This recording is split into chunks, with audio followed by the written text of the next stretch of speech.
Our hinterland brothers and sisters for many years suffered from poor access to education. While primary education was in most cases accessible, there was hardly any secondary schools in those far-flung hinterland communities. It meant that when a child completes his or her primary education, he or she had to drop out of school. Since its inception, the Hinterland Scholarship Program has significantly changed that situation. It is the only program that affords Indigenous youths the opportunities to access quality secondary education that is inaccessible in their communities.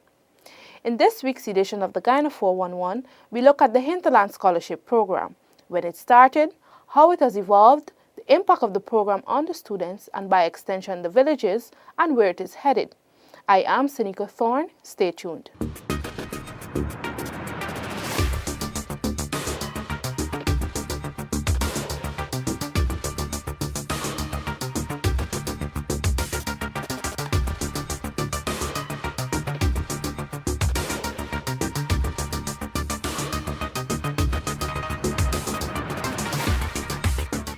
Recognizing the importance of education and the need for expanding the skills and knowledge base of the hinterland people, in 1961, the then government started an Amerindian Scholarship Program. Officially instituted in 1962, the program awarded 6 scholarships to persons who excelled at the Common Entrance Examination, now known as the National Grade 6 Assessment (NGSA). Initially, the Amerindian Scholarship Program catered for Indigenous persons around Georgetown, but was later extended to other areas. The program was also amended to include students who did not do well at the Secondary School Proficiency Examination. In 1976, the program was renamed the Hinterland Scholarship Program, HSP, to cater for non-Indigenous students who lived under conditions similar to their Indigenous counterparts. The hinterland communities of Port Kaituma, Mabaruma, Kakwani, and Lethem that were not necessarily classified as Indigenous communities were also added to the list of those eligible. Senior social worker Rosamond Daly says the changing demographics in the hinterland necessitated the renaming of the program. We found that nurses and teachers and other persons went into the interior to work and they took their children. So the renaming of the program would have enabled them to access scholarships because they would have written the scholarship under the same conditions as the Amerindians who were living there. And then you found that there were a number of mixed parentage, one Amerindian or another race. So it was renamed the Hinterland Scholarship Program. While emphasis was placed on secondary education, the program was later expanded to include technical and vocational areas. Daly explains that this resulted in students being granted scholarships to attend the technical and vocational institutions of the Carnegie School of Home Economics, the Government Technical Institute GTI, and the Guyana Industrial Training Center in Georgetown. Subsequently, the program increased, the numbers increased, and there was need for more training. So in 1966, the students were selected to attend the Government Technical Institute because at that time there were no institute or technical vocational schools in the interior. And then in 1968, they started selecting for the University of Guyana also. And in 1974, it was the Guyana Industrial Training Center. So the older students were selected for Carnegie, and Guyana School of Agriculture also were included. The regional scholarship was established in 1997, which allowed for top common entrance exam performers to attend secondary schools within their respective regions. Students from a nearby region attended the nearest secondary school in another region. For example, Anna Regina Multilateral School in Region 2 catered for children in Region 1. Fast forward to 2005, the Hinterland Scholarship Program would have provided scholarships to more than 1,000 students. The lone medical doctor at the time, and now Minister of Social Cohesion, Dr. George Norton, an ophthalmologist, was a beneficiary of that program. Others included the late Dr. Desiree Fox, who had a doctorate in linguistics and is the only Indigenous woman to achieve this level of education. Minister within the Ministry of Indigenous Peoples Affairs, Valerie Garrido-Lowe, says that a number of beneficiaries are also serving in various departments of the ministry. The Hinterland Scholarship has started years ago because my brothers and sisters came through the system, and we have people working here, or like Mr. Ovid Williams, who is working now in the ADF department. He is a young 60, I think, or younger than that, and he came through the system. So, and my secretary, for instance, she is from the system. So you have about several of them working here and in different organizations and firms in Guyana. And that has proved that this scholarship program, Hinterland Scholarship Program, is really doing its part in helping to integrate the indigenous people into mainstream society. During 2000 to 2005, students of the program secured entry into schools across the country. For instance, in 2004, Hinterland students secured the top spots at the Anna Regina Secondary School, President's College, and North Georgetown Secondary School. This was also represented in the Caribbean Advanced Proficiency Examinations, CAPE, where Stephen Fraser copped the top spot at the St. Stanislaus College in that same year. The creation of the Hinterland Scholarship Program was one of the measures aimed towards the integration of indigenous people into the wider Guyanese society, bringing them on par educationally with Guyanese on the coastland.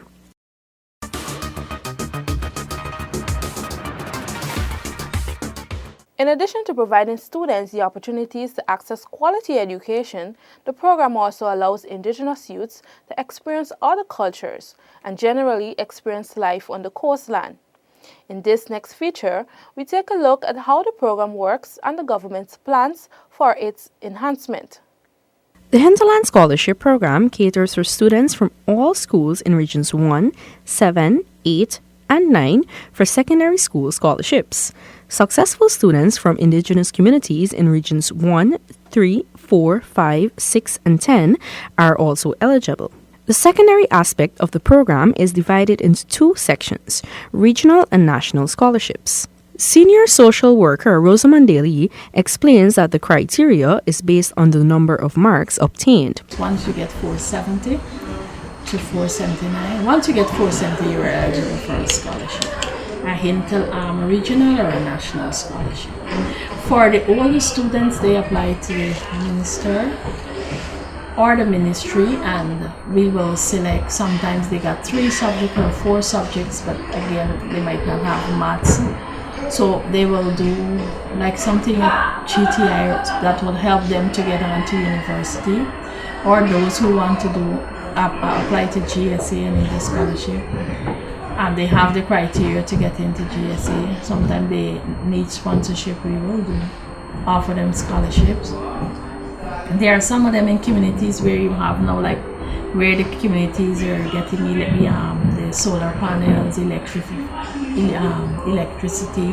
and then there are some, so the young ones like apply to do electrical installation, something, or mason carpentry, all of those things. So when they apply, sometimes for us, we try to collect the older ones, like 16 to just about 17, because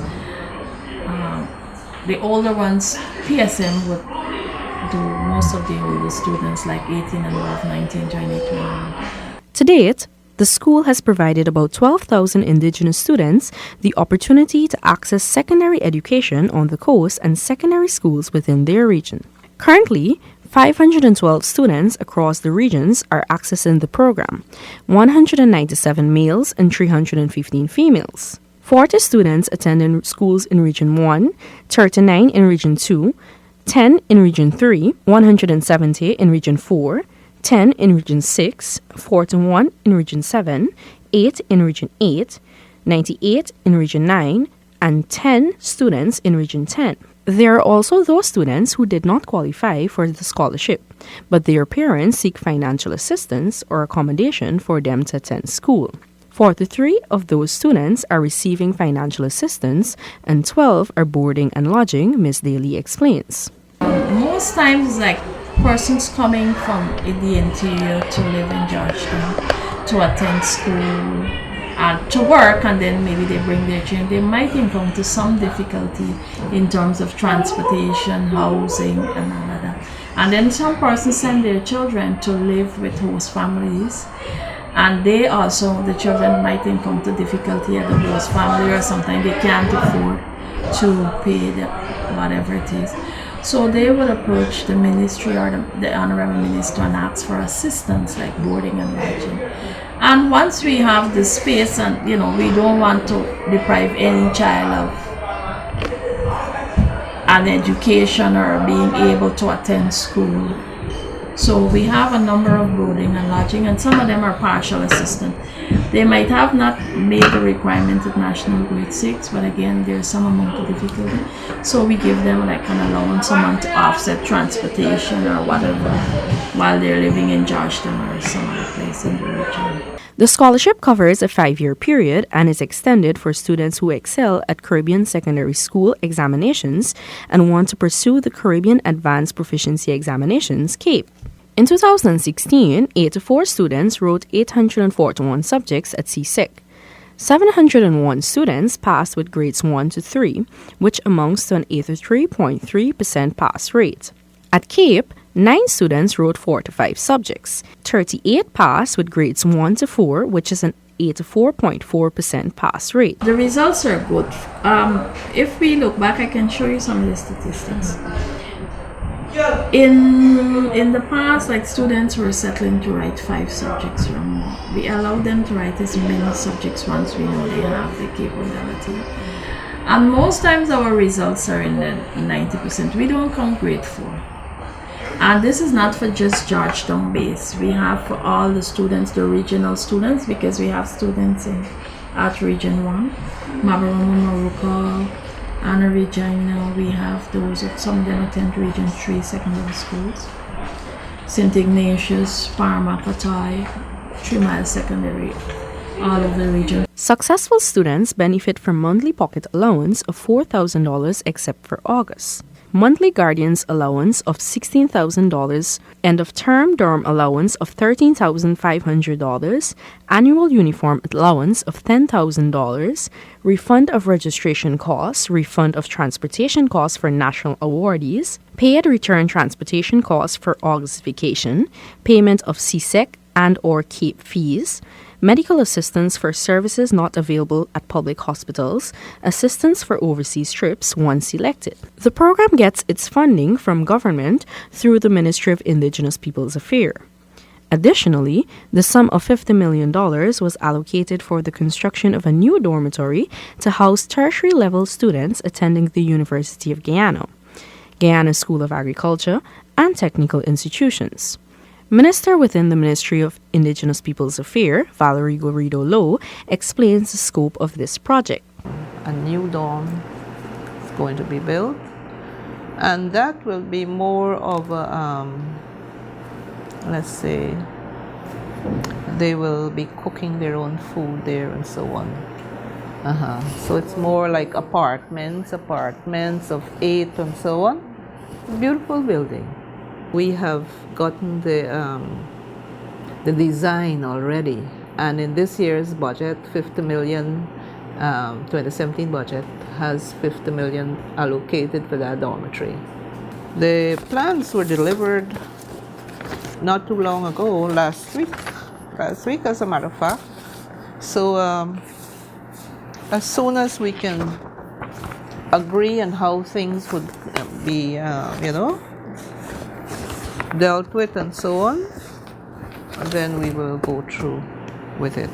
The aim of the Hinterland Scholarship Program is to ensure those students in the hinterland receive the same quality of education as those on the coastland.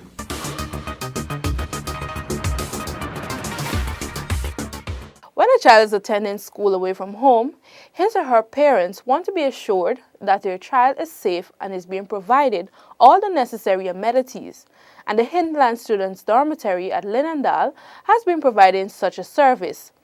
This institution played a major role in the implementation of the Hinterland Scholarship Program. The Hinterland Student Dormitory at Liliendal was commissioned in 2011. Students who receive national scholarships to attend schools in Georgetown are accommodated at this institution when they are not awarded the President's College. The dormitory currently accommodates 86 students who attend some of the top schools in Georgetown, including Queen's College, Bishop's High, St. Joseph High, St. Rose's High, St. Stanislaus College, and Brickdam Secondary School. On weekdays, the students leave for school at 7:30 hours. In the evenings, from 18:30 hours, the students will prepare for a study period, which ends at 20 hours, and then they go off to bed at 21 hours. From Friday to Sunday, the students do routine cleaning and prepare their uniforms for school. In the afternoons, they play games, including football, volleyball, chess, and other indoor games. Fourth Form Queen's College student Kanisha Primo of Kokwani, Region 10, talks about her stay at the institution. One of the main reasons for school is to introduce students to a social atmosphere where they can learn through informal education and know how to, behave further on in life. This place it acts in the same way. It introduces me to a lot of things that I kind of need to know when I get older and when I'll need to deal with people.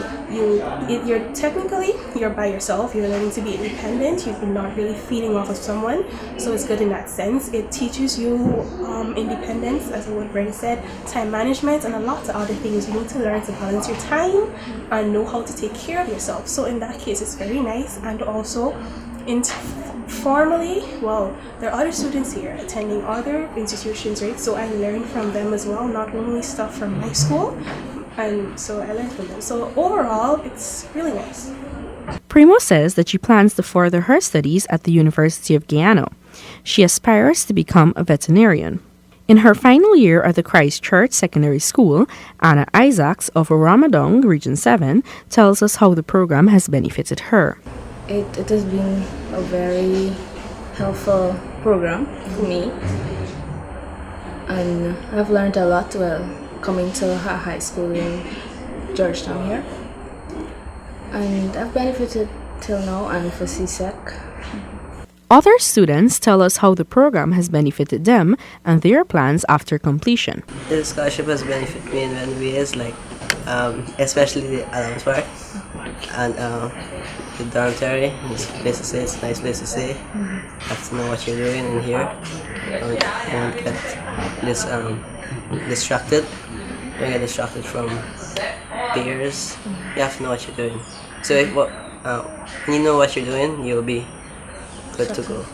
Well, before I used to travel every day from New Amsterdam to school, and I had to stop because of a car accident. But then my parents sent me here to stay for a time when I'm in school, and so far it has benefited me a lot. I get to do my work as just like I get to do it at home, and everything is okay. My stuff here is safe. I got a scholarship. When we received the letter, I was very excited because I was offered to go to the school in there, President's College or St. Rose's. And my mother thought it was best for me to come to St. Rose's. So here, in 2011, that's how I ended up here. And from then to now, I've been here. Well, I can't lie, the experience here has been good. There are times when I was down, there were times when I was up and hype and all that. So, more details? It's okay. So what do you plan to do after? Currently I'm pursuing a degree in environmental science. I'm aspiring to become a marine biologist someday. So that's for now. So after sixth form, After sixth form, I'm still baffling with that a little bit because I would like to work for the 2 years, then apply for a scholarship to go abroad, or I would go to UG. These students are also involved in extracurricular activities among other events. They are cared for by 3 house parents, a nurse, cooks, cleaners, a laundress, a senior social worker, a welfare officer, and 2 students' affairs counselors. Transportation is provided, which takes the students to and from school. The house parents also attend Parent Teachers Association (PTA) meetings for each student. The students also maintain their culture by participating in cultural activities. They recently placed second in the small band category at the recently concluded Mashramani Costume and Float Parade. Students attending schools on the coast are accommodated at the President's College Dormitory in Golden Grove, East Coast Demerara, and dormitory facilities at schools in Regions 6, 2, and 10. Additionally, students attending schools within their respective regions are also housed at the Northwest and Port Kaituma Secondary Schools in Region 1, Warramadong and 3 Mile Secondary School in Region 7, Madhya and Paramakatoy Secondary in Region 8, and St. Ignatius and Sand Creek in Region 9. There are plans by the Ministry of Indigenous Peoples Affairs to introduce music and chess at the Georgetown dormitories. Persons have already been recruited to implement these programs. Several computers will also be installed in the library.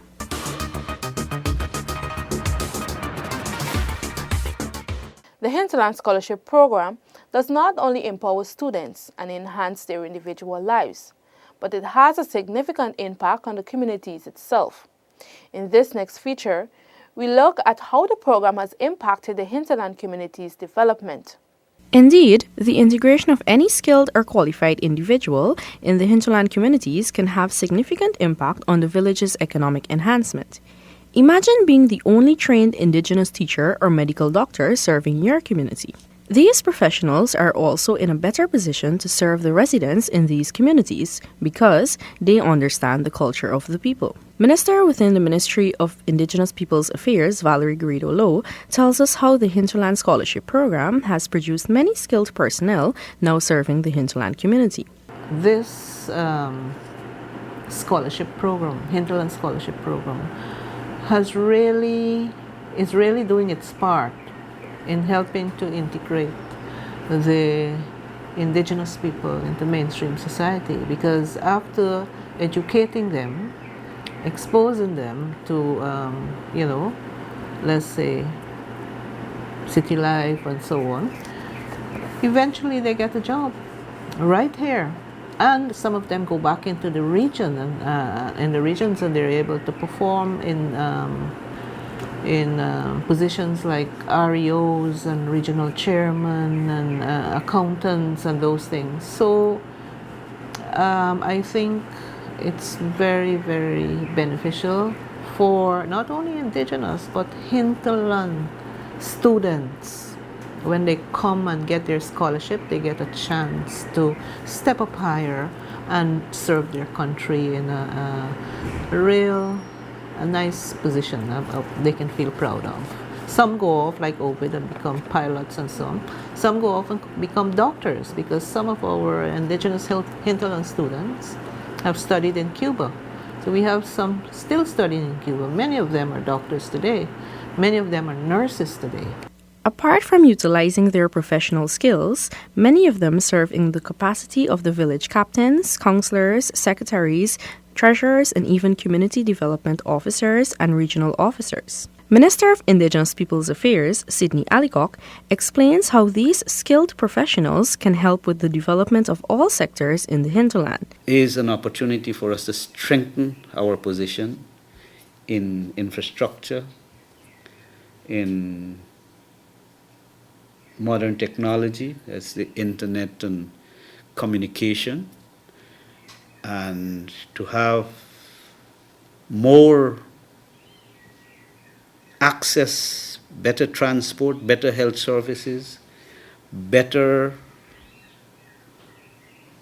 tourism or economic activities, more community-based activities. There are also those indigenous pilots, lawyers, and even accountants who are products of the Hinterland Scholarship Program, many of whom served at the Ministry of Indigenous Peoples Affairs, the agency responsible for ensuring Amerindians are brought into the mainstream of national development. Indeed, our very own ministers at the ministry are indigenous, and even the ministers of social cohesion and communities. There are also those technically skilled individuals attending the Government Technical Institute, Carnegie School of Home Economics, and the Guyana School of Agriculture who are studying to become carpenters, mechanics, masons, and agriculturalists.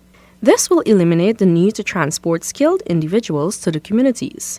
It means that community infrastructure will be built at a cheaper cost and the money will be circulated in the communities.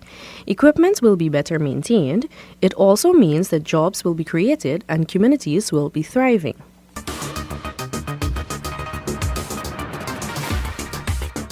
The Hinterland Scholarship Program has produced many teachers, doctors, lawyers, engineers, and agriculturists. Most of these students return to their respective region and serve their respective communities. This has contributed to the individual development of the hinterland villages. This has brought us to the end of another edition of Guyana 411. Remember, this and all other GINA programs can be viewed on our YouTube channel. You can also get updates from our Facebook page. I am Seneca Thorne. Have a great week ahead.